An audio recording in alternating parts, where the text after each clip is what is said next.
आज खूप दिवसांनी स्वतःसाठी सकाळचा वेळ दिला. सकाळी उठल्यावर पूर्वी नेहमी प्राणायाम करायचे, पण गेले 2 महिने ते शक्यच झालं नाही. आता पुन्हा एकदा प्राणायामाला सुरुवात केली आहे. माझे सूर्यनमस्कार आणि प्राणायाम होईपर्यंत आमच्या स्वयंपाक करायच्या ताई स्वयंपाक उरकत होत्या.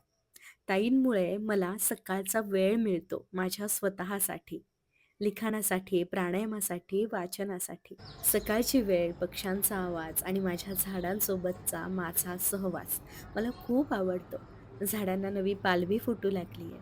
मस्त झाडांना पाणी दिलं. या फुलांकडे पाहून खूप छान आणि फ्रेश वाटलं.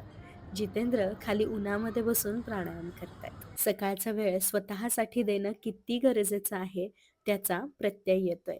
छान तयार झाले शूटसाठी.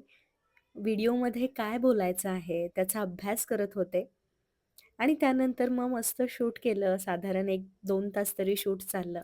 मग एडिटिंगची कामं चालू झाली. एडिटर त्याची एडिटिंगची कामे करत होता आणि मी पुढील व्हिडिओमध्ये काय बोलायचं यासाठी थोडासा अभ्यास सुरू केला. ट्युशनची मुलं गेली आणि त्यानंतर संध्याकाळ झाली. संध्याकाळच्या वेळेचा दिवा म्हणजे किती प्रसन्न करणारं वातावरण. दिवसभरामध्ये आलेला थकवा सगळा निघून जातो. पुन्हा थोडासा अभ्यास, थोडंसं लिखाण, थोडंसं वैयक्तिक, थोडंसं आपल्या चॅनलसाठी. हे दिवसभर लिखाण चालूच असतं. बरं तुम्हाला असे डेली व्लॉग्स पाहायला आवडतील का? मला कमेंट्समध्ये सांगा.